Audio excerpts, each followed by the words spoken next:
Nuestro futuro profesional, vienen a nuestra mente muchas ideas. ¿Cuánto costará? Que quede cerca a casa, que me permita compartir experiencias fuera del país, que cuente con tecnología de avanzada, que tenga una excelente plana docente y muchos requisitos más. Entonces nos preguntamos, ¿existe una universidad que agrupe todo lo que un verdadero profesional de éxito necesita para su formación? El mundo globalizado en el que vivimos nos exige una evolución constante. Por eso en la Universidad César Vallejo nos renovamos. Porque tus sueños no pueden detenerse. Porque sabemos que tu formación académica es esencial. Para que seas un profesional de éxito, te ofrecemos una metodología de enseñanza-aprendizaje 100% renovada. Gracias a la alianza con Blackboard, una de las plataformas educativas más grandes del país, nuestra comunidad educativa y docente gozan de la mejor herramienta digital de la mano de Blackboard Ultra. Porque la virtualidad es hoy nuestro mayor aliado, hemos trasladado nuestras actividades al plano digital, habiendo realizado más de 190 eventos digitales, con la participación de especialistas de México, Chile, Colombia, Argentina, Hungría, Cuba, India, Estados Unidos, España. Más de 70 profesionales que han compartido conocimiento y experiencia con nuestra comunidad universitaria. Conocer sobre nuevas culturas, idiomas y cualquier otra experiencia académica que nos permita crecer profesionalmente es un desafío, sobre todo ahora que el mundo se ha visto afectado por una pandemia. Por eso, contamos con más de 100 convenios internacionales con universidades de América, Europa y Asia. Y hoy en día, a través del UCB Go, podrás acceder al programa de movilidad virtual académica sin salir de casa. Solo en los últimos meses, más de 40 estudiantes extranjeros han realizado este programa y más de 45 vallejianos han tenido la oportunidad de vivir esta experiencia. Como institución de educación superior, la investigación es uno de nuestros principales pilares. Por eso somos la primera universidad en aportar más trabajos de investigación en el RENATI, Registro Nacional de Trabajos de Investigación de la SUNEDU, con más de 43.100 trabajos de investigación. Contamos con laboratorios y herramientas de primera generación. Prueba de ello es la reciente adquisición de simuladores virtuales para la Facultad de Ciencias de la Salud y para la Escuela Profesional de Ingeniería y Arquitectura, por mencionar solo algunas de ellas. Actualmente, contamos con 25 carreras de pregrado y para los egresados que quieren continuar estudiando, la Escuela de Posgrado de la Universidad César Vallejo ofrece una amplia variedad de cursos, 26 maestrías y 8 doctorados. Prueba de ello son nuestros más de 19.400 alumnos en la Escuela de Posgrado de la UCB. Como ves, la Universidad César Vallejo tiene todo lo que necesitas para continuar con tus sueños. Así que no esperes más. Ir adelante.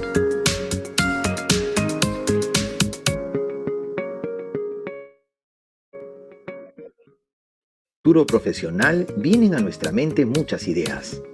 ¿Cuánto costará?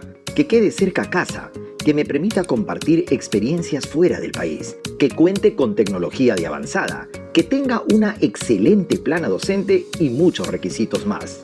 Entonces nos preguntamos, ¿existe una universidad que agrupe todo lo que un verdadero profesional de éxito necesita para su formación? El mundo globalizado en el que vivimos nos exige una evolución constante. Por eso en la Universidad César Vallejo nos renovamos. Porque tus sueños no pueden detenerse. Porque sabemos que tu formación académica es esencial. Para que seas un profesional de éxito, te ofrecemos una metodología de enseñanza-aprendizaje 100% renovada. Gracias a la alianza con Blackboard, una de las plataformas educativas más grandes del país, nuestra comunidad educativa y docente gozan de la mejor herramienta digital de la mano de Blackboard Ultra. Porque la virtualidad es hoy nuestro mayor aliado, hemos trasladado nuestras actividades al plano digital, habiendo realizado más de 190 eventos digitales, con la participación de especialistas de México, Chile, Colombia, Argentina, Hungría, Cuba, India, Estados Unidos, España. Más de 70 profesionales que han compartido conocimiento y experiencia con nuestra comunidad universitaria. Conocer sobre nuevas culturas, idiomas y cualquier otra experiencia académica que nos permita crecer profesionalmente es un desafío, sobre todo ahora que el mundo se ha visto afectado por una pandemia. Por eso, contamos con más de 100 convenios internacionales con universidades de América, Europa y Asia. Y hoy en día, a través del UCB Go, podrás acceder al programa de movilidad virtual académica sin salir de casa. Solo en los últimos meses, más de 40 estudiantes extranjeros han realizado este programa y más de 45 vallejianos han tenido la oportunidad de vivir esta experiencia. Como institución de educación superior, la investigación es uno de nuestros principales pilares. Por eso somos la primera universidad en aportar más trabajos de investigación en el RENATI, Registro Nacional de Trabajos de Investigación de la SUNEDU, con más de 43.100 trabajos de investigación. Contamos con laboratorios y herramientas de primera generación. Prueba de ello es la reciente adquisición de simuladores virtuales para la Facultad de Ciencias de la Salud y para la Escuela Profesional de Ingeniería y Arquitectura, por mencionar solo algunas de ellas.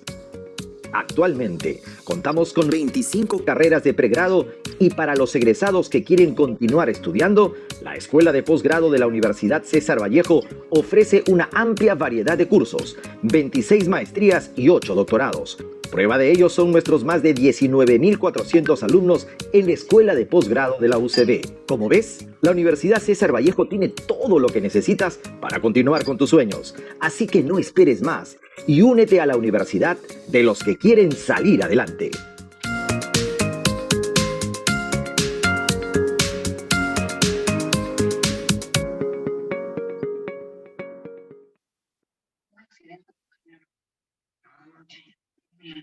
De verdad, fue un accidente. Eso sí, primero sí me anda castigando. Me puso a hacer unos trabajos de campo. Ok, muy buenas noches, jóvenes. ¿Se escucha? ¿Me logran escuchar? Sí, doctor, buenas noches. ¿Cómo está? Muy buenas noches. Estimados estudiantes, estimados colegas, públicos en general, tengan ustedes muy buenas noches.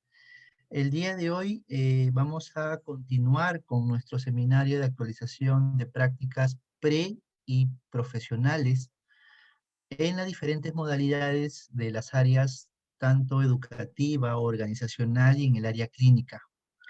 El día de hoy nos acompaña un excelente ponente en el ámbito educativo, al cual tengo el gusto de conocerlo, de haber trabajado con él, no solamente en la Universidad Vallejo, en diferentes campus, ¿sí?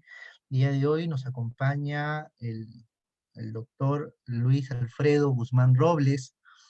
Él es licenciado en psicología por la Universidad Nacional Federico Villarreal y es magíster en psicología eh, en problemas de aprendizaje por la Universidad César Vallejo.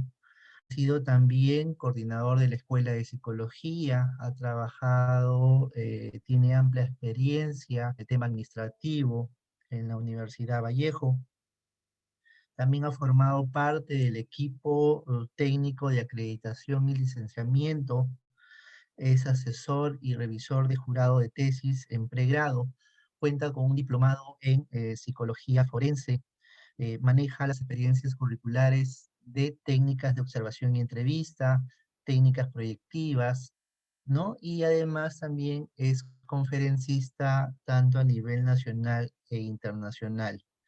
Docente investigador, en el cual ha publicado algunos trabajos de investigación que ya seguramente vuestro ponente nos comentará en algún momento. Sin más preámbulos, estimado Luis, buenas noches. ¿Qué tal, Marcos? ¿Cómo estás? Buenas noches. Un gusto de compartir nuevamente experiencias académicas contigo. Buenas noches con todo el público presente. Muy bien. Recibe el cordial saludo institucional, Luis, a nombre de nuestras autoridades, a nombre del director general, Augusto Paredes, a nombre de la coordinadora de la escuela, Edith Jara, el cual te damos la cordial bienvenida a esta invitación, agradecerte por la invitación también a esta conferencia, el cual estoy casi convencido que los estudiantes van a salir satisfechos por la enseñanza y el aprendizaje que brindarás el día de hoy. Tienes la palabra, Luis, el auditorio y la audiencia te escucho. Muy Gracias. bien, muchas gracias. Voy a compartir pantalla para poder dar inicio ya al tema del día de hoy. ¿Ya? El tema del día de hoy, como ya lo estamos visualizando, está denominado como el proceso psicodiagnóstico. Al momento de conversar con Marco referente a este tema, era ubicar un tema realmente en el cual sea de suma utilidad para todos los estudiantes, para todos los alumnos que están haciendo sus prácticas preprofesionales y para el público en general, ¿no? Porque de todas maneras, cuando nosotros hablamos de proceso diagnóstico, lo vemos de una manera muy simple, lo vemos de una manera muy ligera. Entonces, creo que es válido el hecho de poder tener en consideración, poder hablar sobre el proceso diagnóstico y sobre todo considerar eh, todo lo que está inmerso dentro del proceso diagnóstico. Justamente también estoy viendo algunos temas de peritaje psicológico en el cual eh, me contratan para peritar informes psicológicos, hechos también por nosotros mismos, por los mismos colegas. Y es un tanto decepcionante, vamos a llamarlo así, por la parte, por el nombre que realmente le corresponde, de que tengamos algunos informes en los cuales no han seguido el proceso diagnóstico de manera adecuada. Justamente también conversaba con algunos colegas referente a este tema y quería ponerle algunos ejemplos referente para que ustedes puedan irse ubicando en el contexto de lo cual estamos hablando.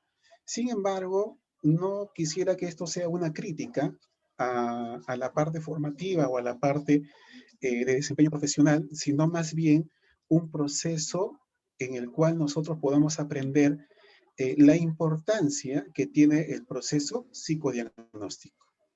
¿Ya? Entonces vamos a proceder a dar inicio a esta exposición el día de hoy, considerando también, si es que hay alguna pregunta, por favor, lo pueden hacer a través del chat y yo les doy la respuesta adecuada. ¿Correcto? Muy bien, vamos a dar inicio entonces, nuevamente la bienvenida a todos ustedes. Estoy viendo por ahí que hay algunos alumnos conocidos que les he enseñado en algún momento en la universidad y me es grato haber formado parte de su proceso formativo cuando estaban ustedes en los primeros ciclos, ¿no? Ahora ya me doy cuenta que están en temas netamente de lo que es la formación ya casi profesional, ya están a punto de ser colegas, ¿no? Ya no les falta casi nada. Y de repente también el curso de poder conversar con ustedes referente a este tema es para que se vayan dando cuenta también de la importancia que existe dentro de un proceso de evaluación, ¿no? Eso realmente para mí es importantísimo, ¿no? El hecho de que ustedes tengan conocimiento de cómo se debe hacer un proceso de evaluación, qué pruebas se tienen que utilizar, cómo tenemos que llegar al paciente. Entonces iniciamos considerando lo siguiente. Nosotros, como seres humanos, ustedes lo saben, somos únicos, ¿no? Somos únicos, todos somos diferentes de una u otra manera, y una forma de identificarnos es a través de nuestra huella digital, ¿correcto? Entonces, en la psicología nosotros no nos vamos a identificar con nuestra huella digital, vamos a identificarnos con nuestra personalidad. Pero, Luis, nosotros ya conocemos los tipos de personalidad. Sí, pero cada paciente, cada persona es un universo distinto. Un esquizofrénico es distinto de otro esquizofrénico.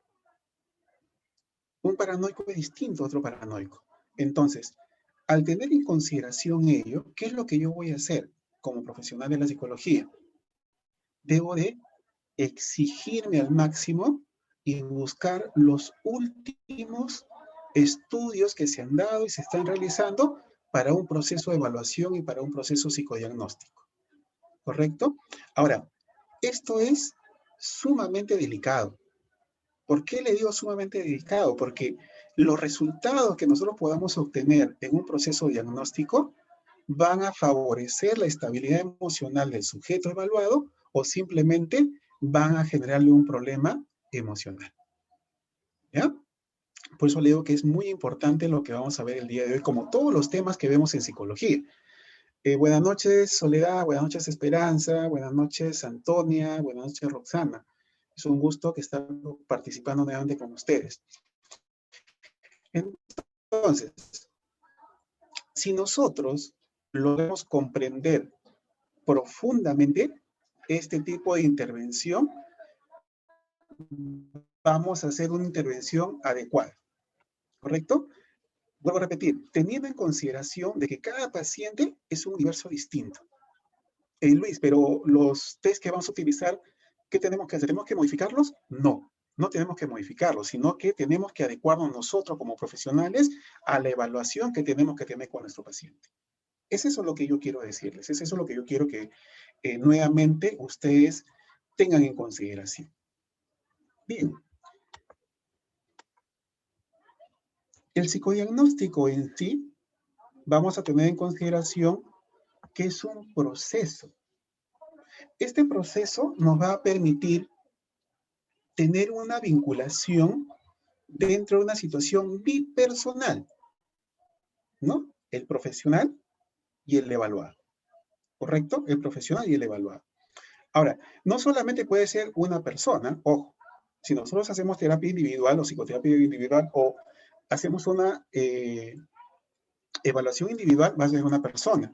Pero pues si nosotros evaluamos a una pareja, van a haber dos personas. Si vamos a evaluar a una familia, ese número de la situación bipersonal se va aumentando. Pero sigue siendo una situación bipersonal. El evaluado y el evaluador. O el grupo de evaluados y el evaluador. ¿Correcto? Entonces, nosotros tenemos que tener en consideración básicamente lo principal. Comprender los procesos psicológicos de la persona. ¿Listo? Comprender los procesos psicológicos de la persona. ¿Qué es lo que pasa? Cuando yo comprendo los procesos psicológicos de la persona, voy a utilizar adecuadamente ¿qué? El procedimiento, el instrumento, la técnica y principalmente jóvenes, que es algo que siempre trabajamos en la universidad desde los primeros ciclos. Y uno de ellos que utiliza mucho esto es el profesor Marco Castillo, al igual que mi persona. La anamnesis.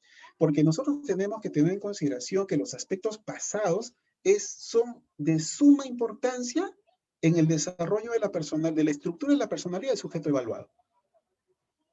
Tengo que tener en consideración también los aspectos presentes. ¿Para qué? Para que yo pueda hacer un proceso diagnóstico.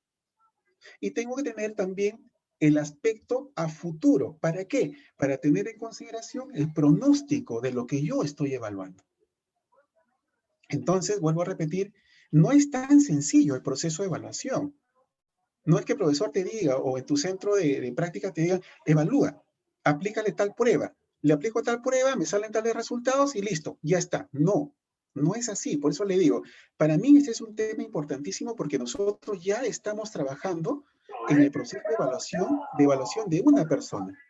¿Correcto? Estamos trabajando dentro del proceso de evaluación de una persona. Entonces, hay que considerar los aspectos pasados a través de la anamnesis, los aspectos presentes a través del diagnóstico y los aspectos a futuro de un pronóstico. ¿Listo? De un pronóstico favorable o de un pronóstico desfavorable. Entonces, vamos teniendo en consideración, como le voy a repetir, cómo nosotros vamos a iniciar el proceso psicodiagnóstico. ¿Cómo se inicia este proceso psicodiagnóstico? Vamos a tener en consideración que es cuando nosotros tenemos una demanda directa para evaluar a una persona o un grupo. ¿Listo? Ahora, esta demanda directa se va a venir a dar en función a qué? En función a una necesidad del paciente. El paciente o el evaluado o el cliente, ¿qué es lo que va a hacer? Simplemente va a decir, me siento mal. Necesito a alguien que me ayude, necesito a alguien que me evalúe para saber qué es lo que tengo. Entonces, inmediatamente va a buscar al profesional idóneo, profesional adecuado. En este caso, al psicólogo. Entonces, nosotros para poder evaluar, para poder hacer el proceso diagnóstico, tenemos primero que hacer una planeación, tenemos que hacer un planeamiento, saber qué test vamos a utilizar. Tenemos que hacer una recopilación de información. Y esta recopilación de información se va a hacer a través de ¿qué? A través de la entrevista. Y si yo no sé hacer la entrevista, que básicamente está dado en función a las preguntas que yo voy a hacer, entonces me voy a perder una información de suma importancia para mi proceso diagnóstico. ¿Correcto? Entonces, después de hacer una planeación, después de hacer una recopilación, después de hacer un procesamiento, al final lo que yo voy a hacer, ¿qué cosa es? Voy a finalizar con la comunicación oral o escrita, llámese informe psicológico, donde comunico mis resultados. Entonces, tengan en consideración ustedes lo siguiente, el informe psicológico es lo que va a ir al final, ¿no? Es donde yo voy a volcar o voy a comunicar todos los resultados. Entonces, si yo no hago un proceso de planeamiento adecuado, no hago la recopilación adecuada, no proceso adecuadamente mi proceso de evaluación, entonces lo que yo voy a brindar al paciente va a ser completamente errado. Y más adelante lo vamos a ver por qué, ¿no? Justamente estoy viendo un caso de peritaje de un certificado psicológico donde dice el paciente a la fecha no presenta estabilidad mental, psicológica y mental adecuada. Y debajo dice presenta signos de ansiedad e indicadores de introversión. Entonces yo digo, un momento, si está bien acá arriba, ¿por qué abajo está mal? Entonces, ¿qué fue lo que pasó? Que es muy posible que estas fases que tiene el proceso psicodiagnóstico no lo haya hecho de manera adecuada. Es muy posible, no lo sé. Lo que yo tengo que demostrar en sí es de que ha habido o existe una inadecuada confección y transmisión de documentos, la comunicación oral hacia los demás. ¿Listo? Muy bien. El proceso psicodiagnóstico consta de objetivos primarios y de objetivos secundarios. Vamos a hablar de los objetivos primarios. Cuando hablamos nosotros de los objetivos primarios, básicamente, ¿qué cosa es lo que tenemos que hacer? Describir, ojo, describir de manera comprensiva el funcionamiento de la personalidad. Eso es sumamente importante. Cuando converso con muchos alumnos, me dicen, por ejemplo, profesor, pero ¿por qué tantas teorías de personalidad nos enseñan?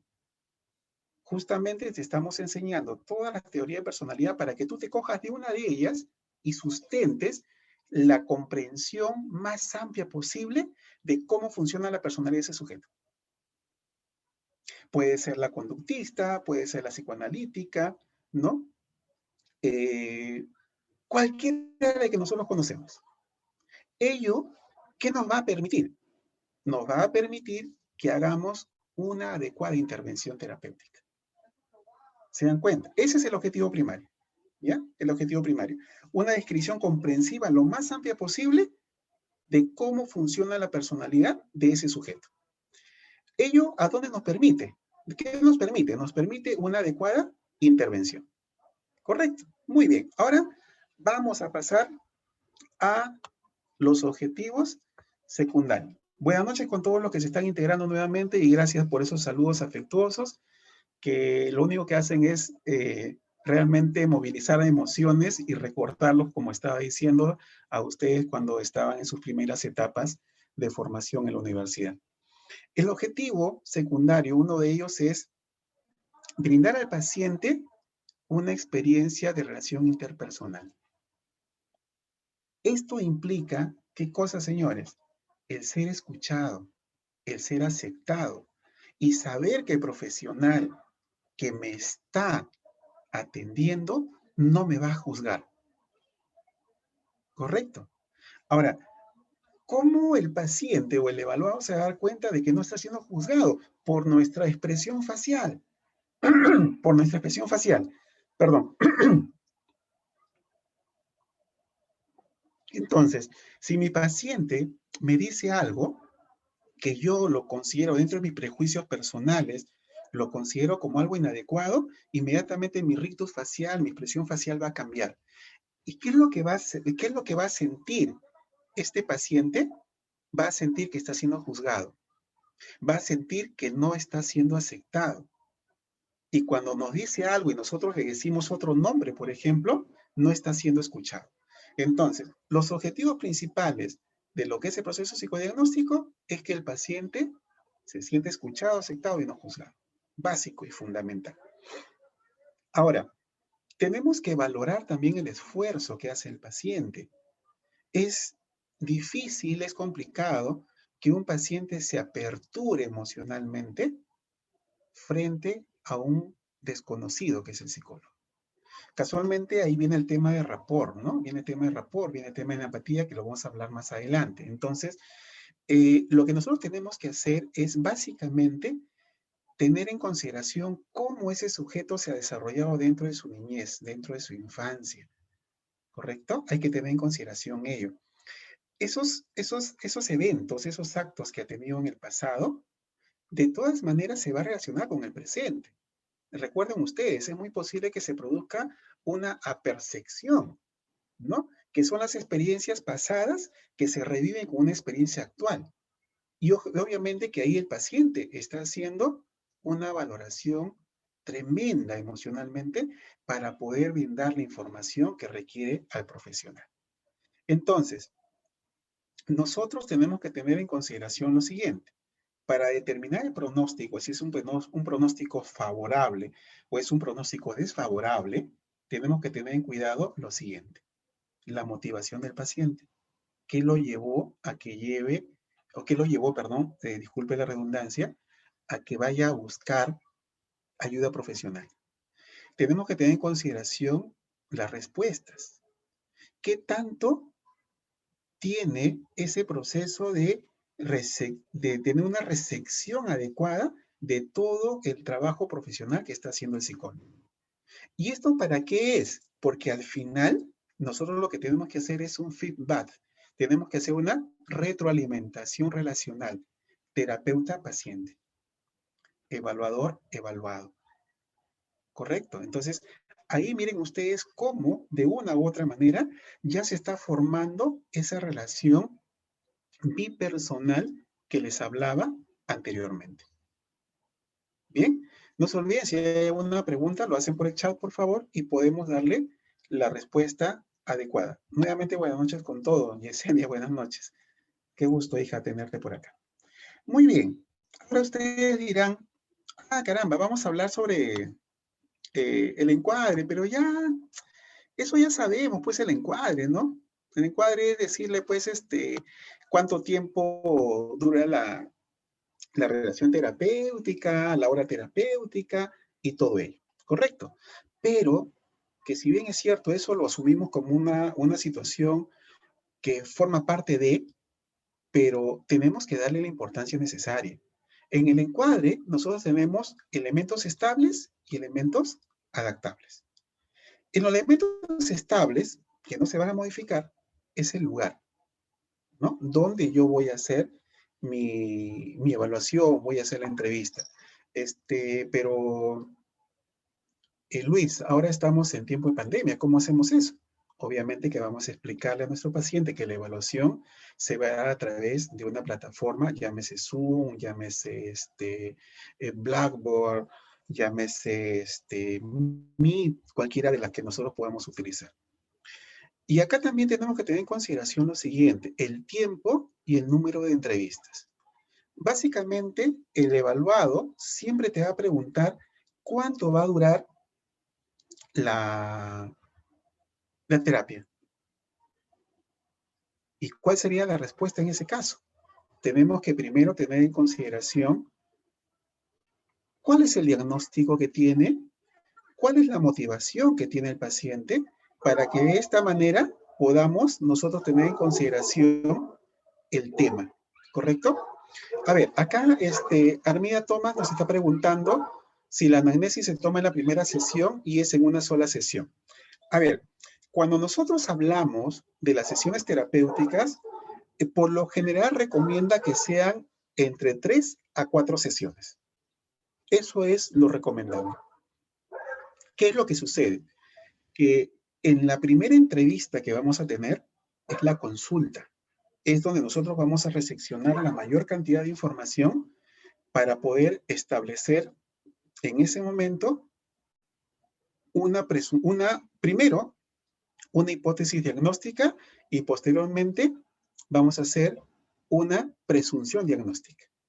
Entonces, en la primera sesión, lo que voy a tomar son datos básicos. Es como si fuese la primera recogida de información que tengamos en ese momento, ¿no? Entonces, ahí hablamos de todo lo que podamos. En la segunda sesión, ya lo que nosotros vamos a hacer, ¿qué cosa es? Vamos a aplicar la anamnesis. Pero gracias por la pregunta. Ahora, la anamnesis, si bien es cierto, tiene muchas partes. Y nosotros nos hemos acostumbrado de manera inadecuada a realizar las preguntas tipo interrogatorio policial. ¿No? Claro, Yasmín, definitivamente la entrevista abierta nos puede facilitar que se establezca un rapport de manera adecuada. Pero ojo, no confundamos el rapport donde el paciente pues se sienta tan bien, tan cómodo, que ya estén en una relación amical, ya no en una relación profesional. En eso tenemos que tener mucho cuidado. Retomamos el tema de la anamnesis. El tema de la anamnesis, como muy bien lo está diciendo Yasmín, es el siguiente. Yo puedo hacer una entrevista abierta, pero teniendo en consideración las preguntas que están en la anamnesis. ¿Correcto? Eso es lo que yo tengo que hacer, básicamente. Entonces, en la primera entrevista, lo que yo voy a hacer, voy a tener datos de filiación, todos los datos de filiación que pueda. Que me cuente un poco sobre su niñez, que me diga, que me informe el motivo de consulta. En el motivo de consulta, yo voy a tener la información necesaria porque de ahí van a empezar a salir las preguntas. ¿Listo? Entonces, termina mi sesión, la primera sesión, y yo le hago una devolución de la entrevista. Y le digo, a ver, señor o señorita Armida, usted me dice que con motivo de consulta es este motivo, me dice que en su niñez, o sea, le hago una devolución de todo lo que ella me ha dicho. Le hago una cita, una nueva cita, donde yo ya voy a trabajar la anamnesis.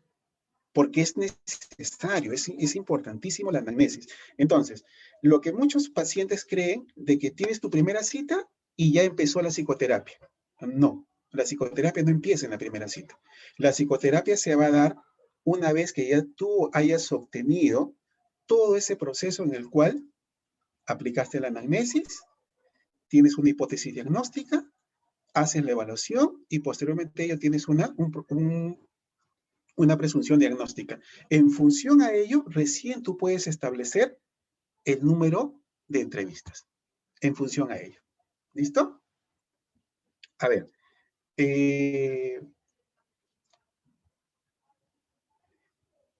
Bien, lo que pasa cuando hablamos de una anamnesis y hacemos un tipo de entrevista libre o un tipo de entrevista abierta, como lo estás mencionando, tenemos que seguir una secuencia, ¿no? Ahora, tener una entrevista abierta, tener una entrevista libre, no es adecuado para obtener información del paciente.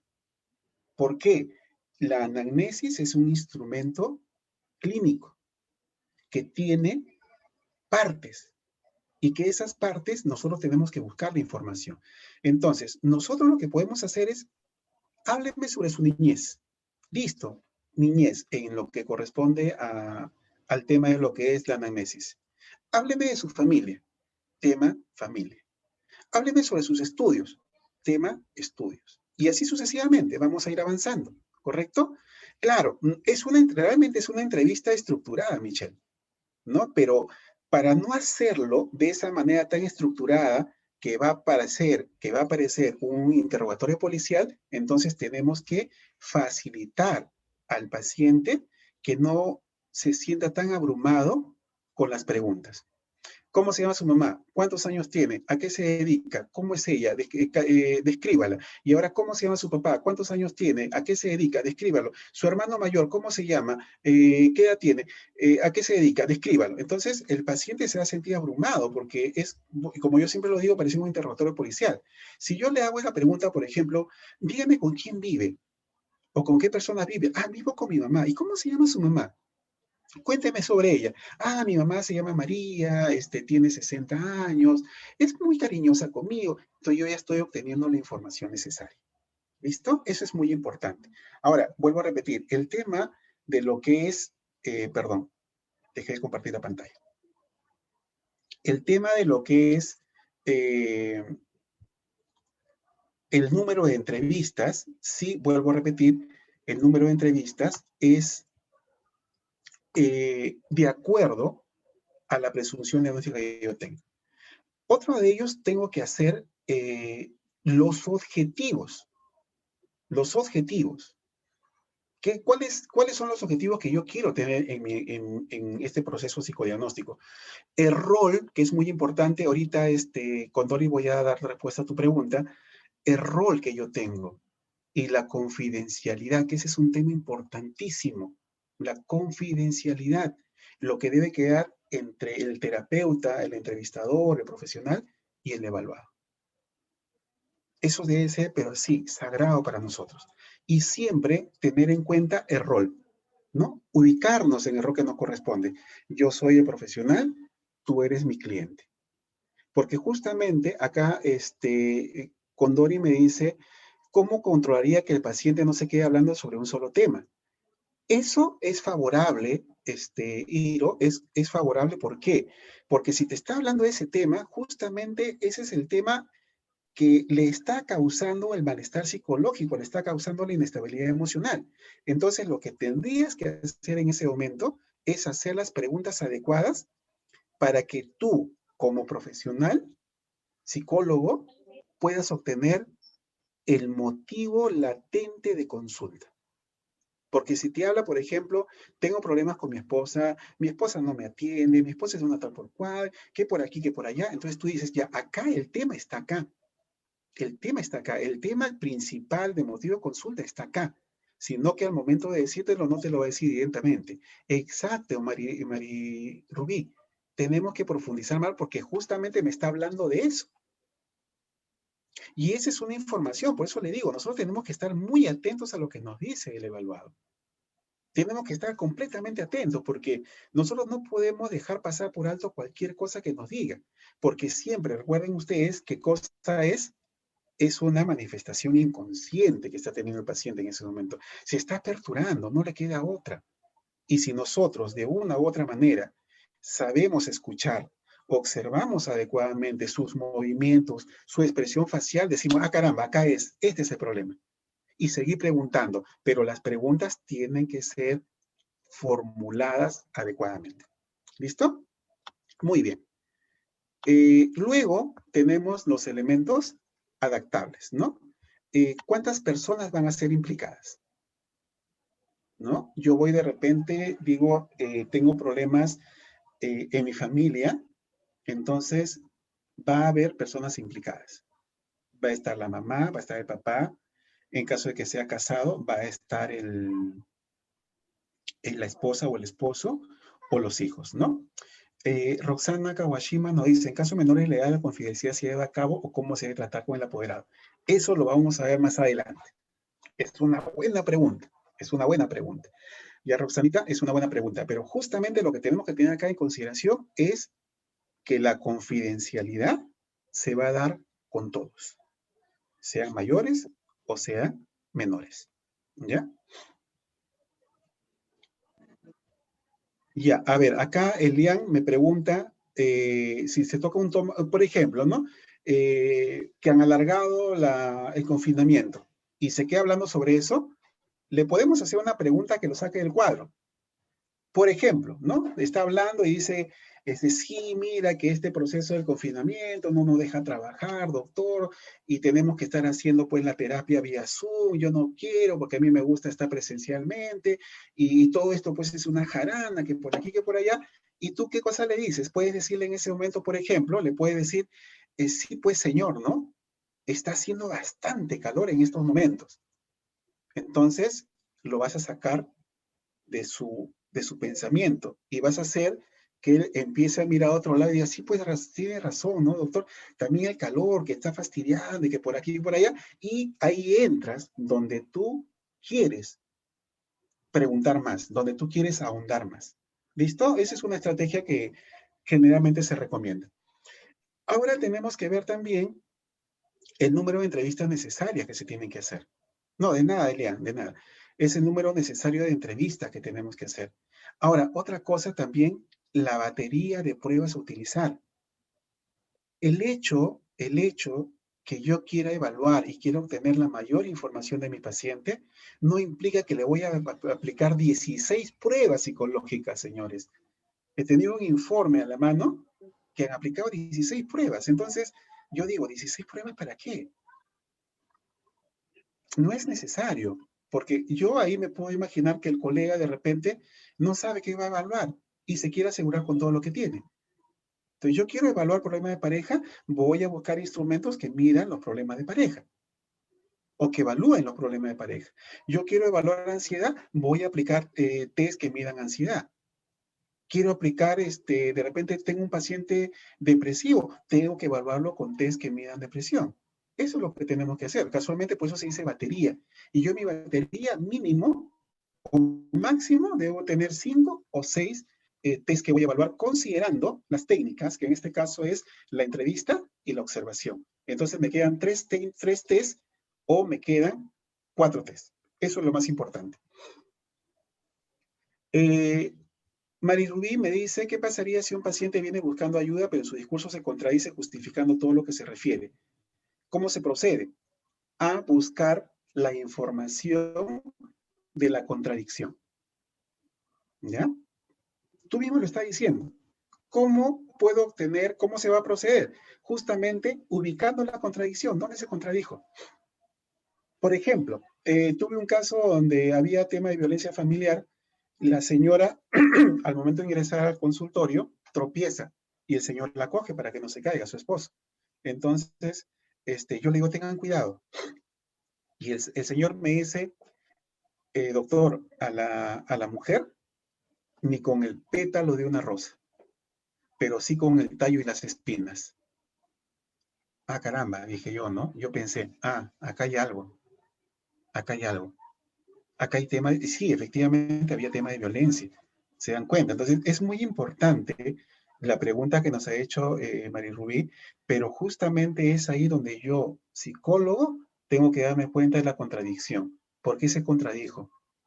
Le hago preguntas para que ya no haya una contradicción, sino para que me brinde la información real, como debe ser. ¿Ya?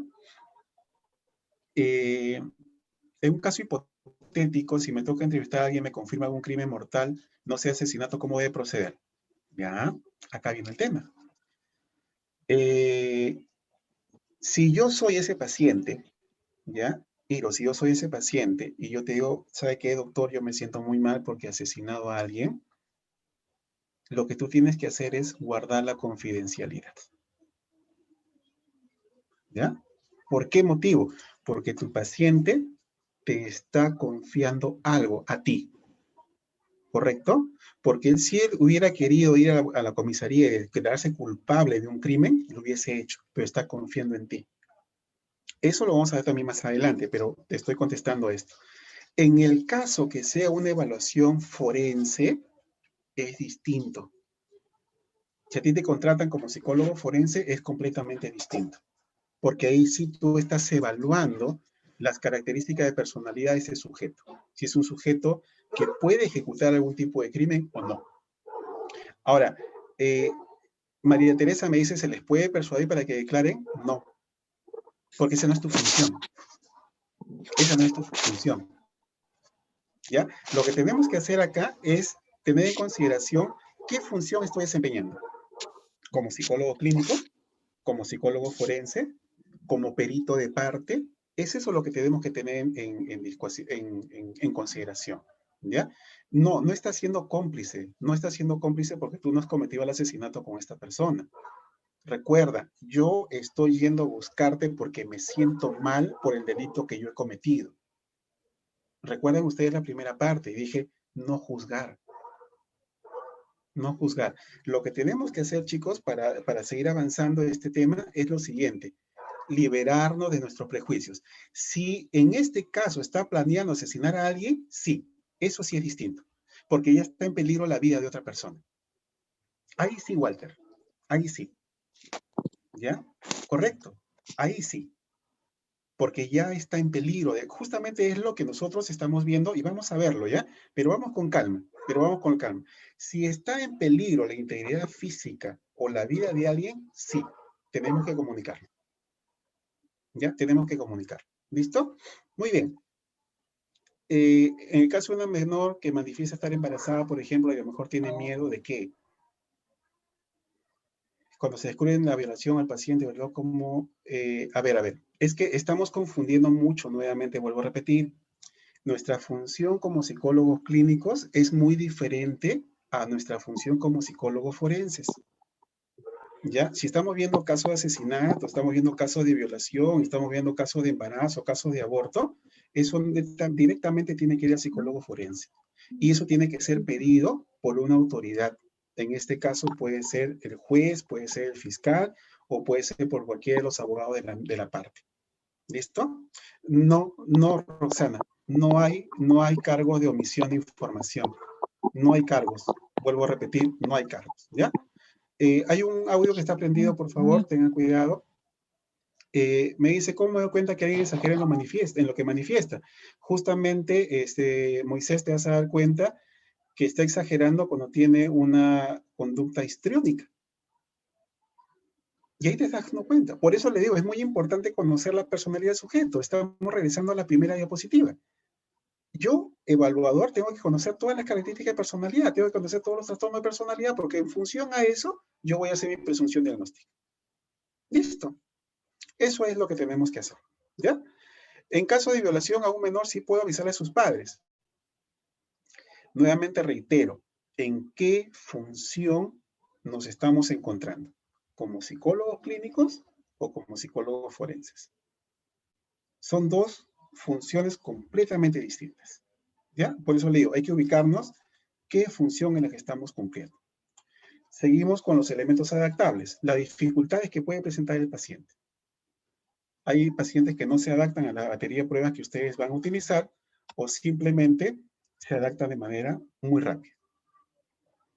A ver, nosotros cuando hablamos del proceso, de las fases del proceso diagnóstico, vamos a ver primero qué es una entrevista inicial. Acá me están haciendo una pregunta, ¿qué test de personalidad recomiendo?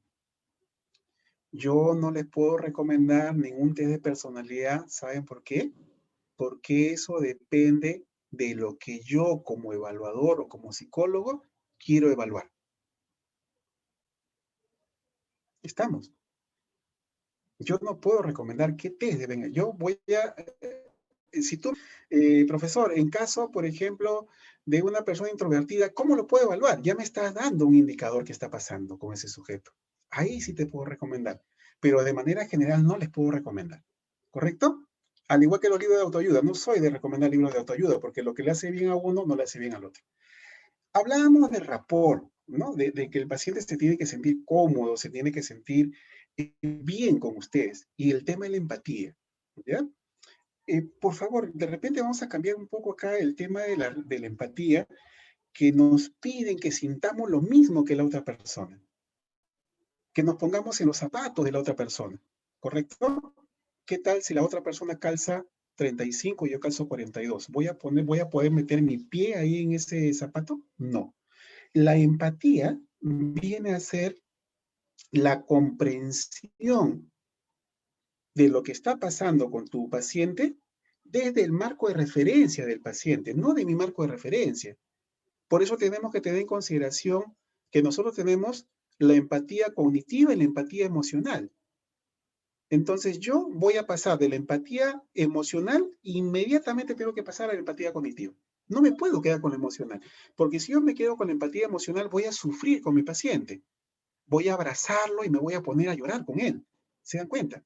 Pero si yo digo, caramba, ¿cómo es posible que esta persona esté experimentando tanto dolor emocional? Y después me paso a la empatía cognitiva y empiezo a pensar cómo yo lo puedo ayudar. No es que yo me voy a poner en los zapatos de la otra persona, no es que yo voy a sufrir por la otra persona. Correcto, eso es, como le voy a repetir, es un tema muy importante. Luego de ello, a ver, acá dice, está en función al paciente. Claro, obviamente, Walter, es lo que yo estaba diciendo, ¿no? Gracias por reforzarlo. De acuerdo a lo que yo puedo ver en el paciente, yo voy a escoger las pruebas. ¿Listo? Yulisa me pregunta, ¿qué opina de los test proyectivos? Aunque muchos de ustedes de repente le voy a crear un conflicto cognitivo a ustedes, yo confío más en los test proyectivos que en los test psicométricos. Bueno, soy especialista en técnicas proyectivas también, por eso lo digo, ¿ya? En el test psicométrico tú puedes decirle a la persona que está siendo evaluada, en caso de que quieras obtener algún beneficio para él, marca todas las que sean más o menos, más o menos, más o menos, más o menos. O marca todo lo que digan sí, sí, sí, sí, sí. Pero en un test proyectivo tú le puedes decir, dibuja una persona bajo la lluvia y tienes que dibujar su paraguas y tienes que dibujar lluvia porque si no, vas a salir mal. No, pero la lluvia, ¿sabes? Tiene que tener consideración de dónde viene la lluvia. Si la lluvia viene de derecha a izquierda, si viene de izquierda a derecha, si el paraguas es más grande que la persona, si el paraguas es más chico, si realmente cubre a la persona, si el paraguas está en el suelo, si hay charcos, si la lluvia es torrencial o la lluvia es escasa. Todo eso son indicadores que no lo puedes manejar así nomás. Te puedes librar de algunos indicadores, pero te van a salir otros indicadores. ¿Correcto? Muy bien. Después de la empatía, vamos a ver lo que son las hipótesis diagnósticas y los pronósticos. ¿Correcto? Y lo que tenemos que tener en consideración acá también, que es algo más o menos que está relacionado con la empatía, es la transferencia y la contratransferencia. ¿Ya? Muchas veces nos movilizan. Yo el día de hoy, antes de estar con ustedes, estaba evaluando una niña de 9 años. Y de verdad hubo un proceso de transferencia y contratransferencia. Me movilicé mucho con el caso de esta niña. Pero dije, hey, Luis, un momento, tú eres el psicólogo, no eres el papá. Entonces, ubícate. Por eso le digo, el rol que yo estoy cumpliendo. Entonces dije, ya, salte de la función padre y ponte en la función psicólogo evaluador. Listo, entonces, vuelvo a repetir. Es muy importante que nosotros sepamos manejar el proceso de transferencia y contratransferencia. Luego viene el tema de lo que es la devolución de los resultados. La devolución de resultados.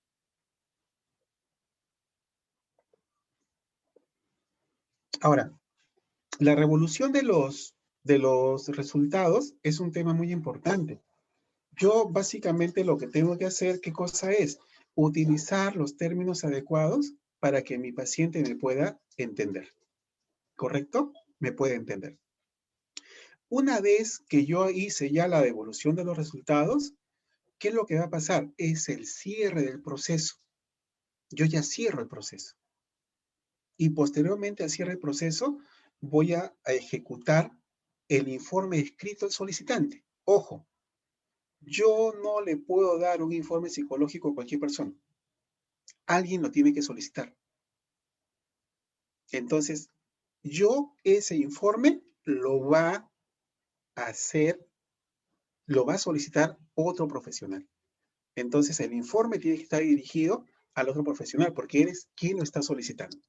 Y acá justamente es lo más importante que estoy leyendo los comentarios que están haciendo ustedes a través del chat. Ya, aparte de que pasen la asistencia, también se están preocupando mucho por el tema que estamos viendo el día de hoy. Nosotros tenemos que saber manejar el proceso de transferencia y contratransferencia. Si no lo podemos manejar, lo más adecuado es que podamos referir o podemos derivar a otro colega. Obviamente que antes de hacerlo, nos comunicamos con el colega, explicamos el caso y muy aparte de ello también sería comunicarle a nuestro evaluado que no lo podemos atender por X motivos. ¿Ya? ¿Por qué? Y justamente acá viene también otro tema. A ustedes le piden un informe psicológico con énfasis en lo emocional, ¿correcto? ¿Por qué se le pide eso? Porque justamente nosotros como psicólogos vamos a trabajar con emociones de las otras personas. Y si las emociones de las otras personas me movilizan emocionalmente, yo no lo voy a poder atender. ¿Por qué? Porque voy a sufrir con la persona. Entonces me equivoqué de carrera, pues yo no puedo sufrir con la otra persona. Yo tengo que brindarle la atención a la otra persona. Y justamente acá es donde nosotros, y es lo que estaba mencionando, tenemos que saber administrar las técnicas. Tenemos que saber administrar los test. ¿Qué voy a ofrecer? Como me están preguntando, ¿qué test de personalidad recomienda? No puedo recomendar ningún test de personalidad en este caso, ¿correcto? ¿Por qué motivo? Porque no sé cuál es el caso que está yendo con este paciente. No lo sé. Definitivamente no lo sé. Entonces, justamente lo que tenemos que ver es ello, ¿no? Tenemos que ver ello. De acuerdo a lo que yo esté evaluando, de acuerdo a la observación, a la entrevista, a la anamnesis que yo he obtenido, recién yo puedo tener en consideración qué técnicas voy a utilizar. ¿Qué elementos técnicos de la psicología voy a utilizar? ¿Qué test voy a utilizar? ¿No? Y olvídense solamente utilizar el ICE de Baron y el Milon, ¿ah? Hay muchos más que justamente nosotros tenemos que aprender qué cosa es lo que vamos a evaluar. ¿Ya? Básicamente es eso, tenemos que aprender qué cosa vamos a evaluar y en función a ello voy a escoger las técnicas que ustedes me están pidiendo recomendación. Muy bien, ahora, ¿qué es lo que tenemos que hacer? No, María Teresa, si el profesor, si el cliente que viene a nosotros no solicita es que no le puedes dar un informe a tu evaluado. ¿Saben por qué? Porque nosotros no la jugamos ahí un proceso legal. No sabemos para qué te está pidiendo el informe. Por eso cuando viene el paciente, te busca el paciente, lo primero que tú tienes que hacer es, ¿para qué? Necesito que me haga un informe, doctor. ¿Para qué lo necesita? Porque hay muchas veces se ha dado el caso, evalúe a mi niña, por favor, doctor. Ya listo, tú lo evalúas. Me hace mi informe, listo, le hace su informe. Y de repente te están llamando del juzgado donde dice que vayas a declarar por el informe psicológico que has hecho. Eso es el peligro que nosotros tenemos. ¿Ya? Muy bien. Seguimos entonces. Disculpen un momentito, disculpen.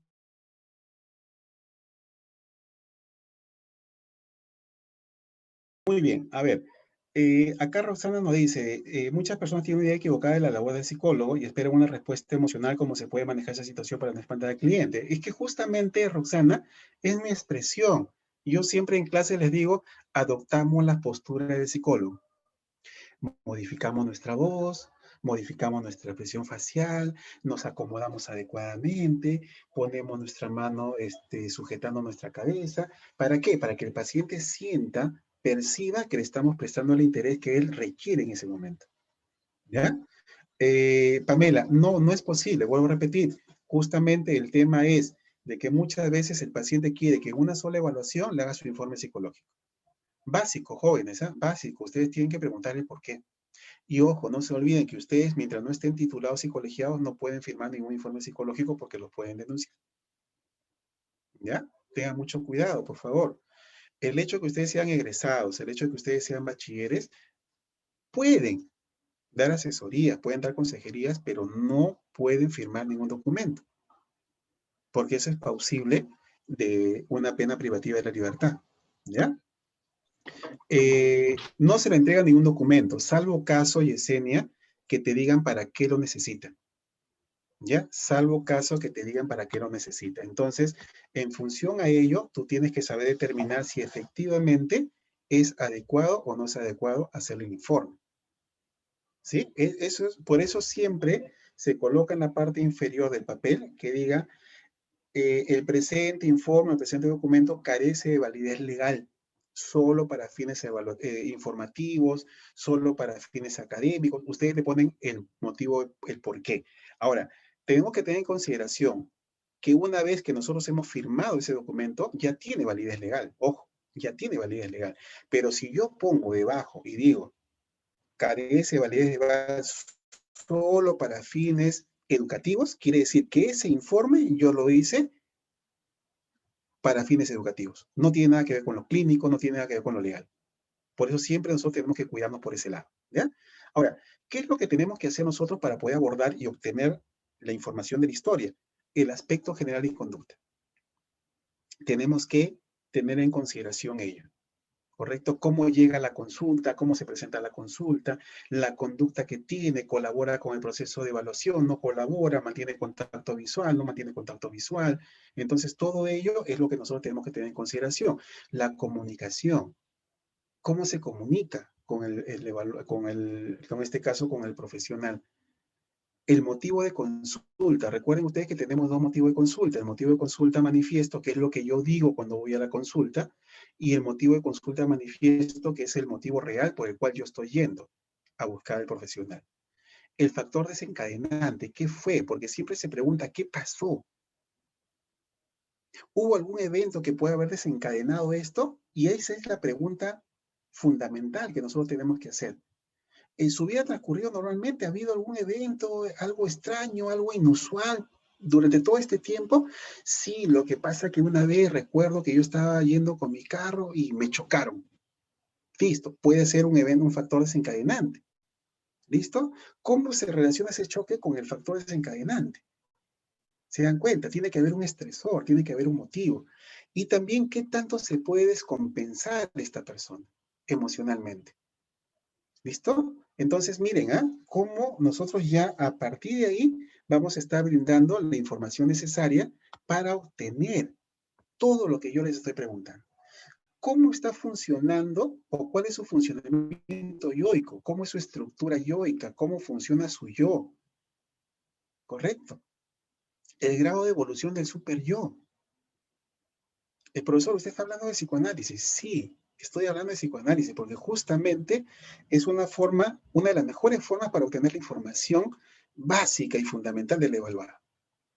¿Correcto? Tengo que ver mi funcionamiento yoico, tengo que ver mi grado de evolución del super yo, qué tanto quiero llegar a ese yo ideal, ¿sí? El ello, mis puntos de fijación, dónde me quedé, en la etapa oral, en la etapa anal, en la etapa fálica, en la etapa de latencia, en la etapa de genitalidad, mis relaciones objetales, con mi mamá, con mi papá, con mis hermanos, con mi pareja, y el self. ¿Se dan cuenta? O sea, todo eso es lo que nosotros tenemos que lograr a través de la entrevista. Eso es fundamental, ¿ya? Eso es fundamental. ¿Listo? Muy bien. En el método clínico que muchos de nosotros ya estamos trabajando o vamos a trabajar con el método clínico, lo que tenemos que tener en consideración es lo siguiente. El método clínico, el proceso psicodiagnóstico se apoya en el método clínico. Es como si fuese su bastón, ¿correcto? ¿Qué es lo que yo voy a hacer con el método clínico? Básico, mi técnica, observación. Nosotros, los psicólogos, somos observadores por excelencia, ¿correcto? Entonces, tengo que tener un registro sensorial y de escucha. Recuerden ustedes, yo sugiero que hagan un formato de todo lo que ustedes quieren evaluar. Y ahí simplemente van haciendo un cheque, nada más. En lugar de estar escribiendo, hacen su formato en la observación, ¿ya? Entonces, acá dice, profesor, en caso tengamos un paciente adolescente, la madre ha sido diagnosticado con TLP, el menor posiblemente pueda adquirir algunas características propias de trastornos. Los trastornos de personalidad no se heredan, para empezar. Los trastornos de personalidad no se heredan. De repente, por el mismo ambiente en el cual se desarrolla, puede copiar algunas características, pero no es que lo heredó de la madre. ¿Ya? No es así, ¿correcto? Hay que tener mucho cuidado con eso. Luego viene el tema de la entrevista. Después de la observación viene la indagación. Cuando hago el tema de la indagación, yo estoy entrevistando, hago mi hipótesis, ¿correcto? Hago una hipótesis. Yo le estoy hablando de hipótesis, pero dentro de la hipótesis tenemos tres. Una clasificatoria. ¿Dónde lo voy a ubicar? ¿En qué trastorno de personalidad lo voy a ubicar? La predictiva. ¿Cómo va a superar? ¿Supera o no supera? Y la preventiva. ¿Qué es lo que tengo que hacer? Básicamente lo que yo tengo que hacer en la preventiva es darle algunas indicaciones para que podamos prevenir que se desencadene un evento traumático en este paciente. ¿Ya? Luego tenemos la confirmación. En la confirmación de mi hipótesis diagnóstica, yo voy a hacer ahí la evaluación. Voy a evaluar, voy a aplicar mis técnicas, voy a calificar y voy a interpretar. Y justamente acá también es algo que tenemos que tener en consideración. La interpretación de instrumentos. Nosotros tenemos que tener bastante conocimiento del instrumento que vamos a aplicar. Eso es importantísimo. Por eso, chicos, les digo que no solamente es lo que a mí me enseñan en la Universidad de Pruebas Psicológicas 1 y Pruebas Psicológicas 2. Yo tengo que manejar, tengo que dominar ese instrumento, ¿no? Siempre yo he escuchado que los alumnos dicen, pero ¿por qué tantos informes tengo que presentar? Justamente para que tú lo puedas conocer, lo puedas dominar. ¿Ya? Acá dice Armira, cuando el adolescente es traído por sus papás, pero él no quiere hablar, se dice que es bueno los silencios, pero ¿cuánto tiempo esperar? Yo particularmente no lo entiendo, porque ha sido obligado por los padres. Y tú, si atiendes a un adolescente obligado por los padres, no vas a llevar una buena relación terapéutica. Pero, profesor, mi capacidad de observación, mi capacidad de entrevista, yo me he sacado 20 en técnica de observación y entrevista. Sí, pues, pero si no quiere hablar, ¿qué vas a obtener de él? Ha sido obligado. No puedes, no vas a poder. Definitivamente no vas a poder. ¿Ya? Es mejor que el paciente tenga esa consideración y se convenza de que él tiene que ir a buscar ayuda de todas maneras. ¿Listo? Luego viene el proceso de diagnóstico. En el diagnóstico vamos a ver que tiene que haber congruencia entre los datos y la configuración nosográfica que tenemos nosotros. ¿Correcto? Ahora, ¿qué es lo que pasa si yo digo no presenta signos patognómicos y en la recomendación le pongo que necesita psiquiatra? Entonces, está mal, pues. Está mal, estoy haciendo mal. Estoy haciendo mal. ¿Por qué estoy haciendo mal? Porque no estoy dando esa relación, esa congruencia de datos. ¿Correcto? Después viene el tema de pronóstico. La predicción que yo voy a hacer. Ojo, esto no es magia, esto no es astrología, nada de esas cosas. No que el cielo nublado va a caer, no. Va a caer lluvia. Es la predicción que yo voy a hacer en función si el paciente se va a recuperar o no se va a recuperar. Pamela, no es complicado entrevistar por este medio. Depende mucho de la práctica, depende mucho del manejo, depende mucho de la calidad del entrevistador con la finalidad de poder hacer la entrevista. Pero es necesario que la cámara esté prendida para los dos. Ya tanto el entrevistador como el entrevistado. La cámara, ojo, ustedes tienen que pedir que prendan la cámara, porque si no prenden la cámara, no estoy viendo su fase. Ustedes están viendo cómo yo me expreso, ustedes están viendo de repente que levanto mis cejas, de repente que muevo las manos, de repente que me echo para atrás en mi sillón. Pero justamente esos son mis conductas que ustedes tienen que observar. ¿Ya? Roxana me pregunta si genéticamente no heredamos algunos trastornos. No, pero existe la probabilidad, Roxana. Ya existe la probabilidad, ¿correcto? Existe la probabilidad. Sí, Elian, ya han pasado lista, ya el profesor Castillo ya pasó el link para la lista. Bien, y posteriormente yo ya voy a tomar una sugerencia de intervención. Es ahí donde yo tengo que tomar las decisiones. ¿Cómo voy a intervenir? ¿Qué tipo de técnica voy a utilizar para poder intervenir? ¿Qué enfoque terapéutico voy a utilizar para intervenir? Profesor, ¿cuál es el mejor? El que tú te acomodes mejor. El que le sea mejor para tu paciente. Últimamente se habla mucho de terapia de técnica generación, de cuarta generación. Se habla mucho de terapia de esquemas. Se habla mucho del mindfulness. Entonces, si yo quiero intervenir adecuadamente, tengo que buscar y tengo que saber si justamente la técnica que yo voy a emplear es buena para mi evaluado. ¿Ya? Eso es lo principal. Listo. Ahora vamos a integrar el psicodiagnóstico y el juicio clínico. No sé si ustedes han escuchado, a ojo clínico dicen así, ¿no? Pero no es ojo clínico, es el juicio clínico. El juicio clínico, como lo estamos leyendo ahí, voy a leerlo, es un proceso de transformación de datos, donde yo proceso y transformo la información que el paciente nos ofrece. Doctor, de verdad, yo no puedo dormir, estoy siempre a la expectativa de que esté pasando algo, Cuando paso por la calle, estoy caminando por la calle y hay una persona conversando con otra, creo que están hablando de mí. Ah, ya. Paranoia. Listo. Paranoia. Pero yo no lo estoy etiquetando, ¿eh? Ojo, no lo estoy etiquetando, sino el juicio clínico que yo tengo me hace pensar que tiene indicadores paranoicos. ¿Correcto? Y es ahí donde ya viene la integración diagnóstica. Yo digo, si este paciente tiene indicadores paranoicos, ¿qué es lo que yo tengo que hacer? DSM-5, CIE-10, confirmar los indicadores y aplicar pruebas. Listo, ya está. Ya integré mi proceso diagnóstico, psicodiagnóstico con mi juicio clínico. Eso es sencillo, así de fácil.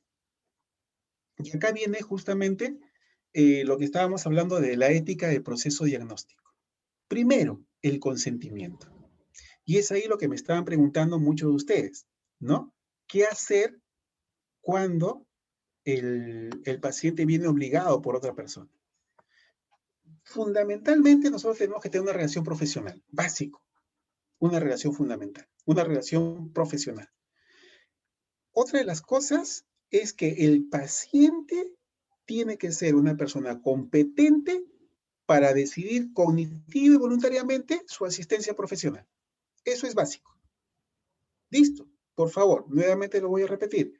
Tiene que ser una persona competente para decidir de manera cognitiva y voluntaria su asistencia al psicólogo y autorizar la evaluación. Por eso se habla de consentimiento informado. ¿Ya? Por eso se habla de consentimiento informado. Ahora, el paciente tiene que tener en claro y preciso la información sobre cómo yo voy a intervenir profesionalmente.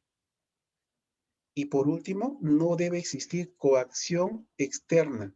No debo ser yo obligado a asistir al psicólogo. En los colegios, por ejemplo, el psicólogo es como si fuese la cárcel, ¿no? Ese niño se portó mal, llévalo al psicólogo, que se quede con el psicólogo, que haga el trabajo el psicólogo. Como si nosotros fuéramos, como por arte de magia, el niño va a cambiar o modificar su conducta. ¿Listo? Entonces, vuelvo a repetir, no tiene que haber coacción externa, o sea, no te pueden obligar a que tú vayas al psicólogo. ¿Listo? Eso, por favor, es muy importante. Ahora, acá estoy viendo un mensaje de Beatriz. ¿Cómo está, Beatriz? Qué gusto también de tenerte presente en esta actividad académica. Hacer técnicas, ¿qué hacer? ¿Qué hacer? O técnicas dar al paciente cuando no puede dormir y tiene miedo de que pueda pasar algo y empieza a temblar. Eso, por ejemplo, son indicadores de ansiedad. Correcto, son indicadores de ansiedad, pero yo no te puedo decir si realmente es ansiedad. ¿Por qué motivo? Porque lo que yo tengo que hacer, ¿qué cosa es? Evaluar. Claro, ahí Celia está diciendo juicio clínico, ansiedad. Entonces, ¿qué es lo que tengo que hacer, Celia? Tengo que utilizar todas mis herramientas necesarias. ¿Para qué? Para determinar si efectivamente es ansiedad o no es ansiedad. ¿Te das cuenta? O sea, justamente eso es lo más importante. Eso es lo más importante. Es ansiedad. Inmediatamente, ¿qué tengo que hacer? ¿Darle tratamiento yo? No, no me corresponde. Tenemos que llevarlo al psiquiatra. El psiquiatra va a determinar si efectivamente se puede o no se puede medicar.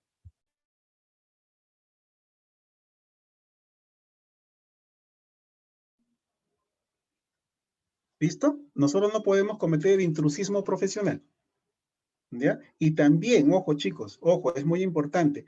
No crean que nosotros porque somos psicólogos vamos a lograr todo. No, tenemos que trabajar de la mano con el psiquiatra.